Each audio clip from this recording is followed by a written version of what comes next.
like, shoot, I guess the money in my bank isn't my money. And as a matter of fact, we don't actually own anything. So for example, you might own Tesla stock or Apple stock or something like that. You don't actually own that. It's owed to you.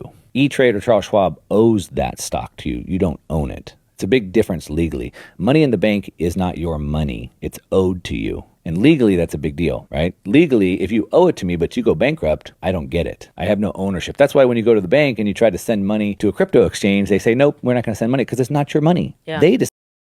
So he's not wrong here, guys. Now, we all know money in the bank takes that money and they lend it out. That's why I always say to my clients, keep your money across different institutions.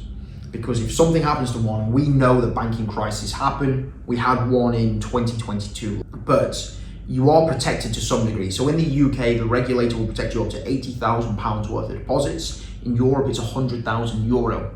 Here in the Middle East, though, there is no protection written into law. That's why I always say to my clients, let's look at the Isle of Man. Let's open an account in the Isle of Man. Now there, you're protected up to 90% of the value of your assets. So it's not capped at €100,000 or £80,000, it's 90% of the value, which is much, much better.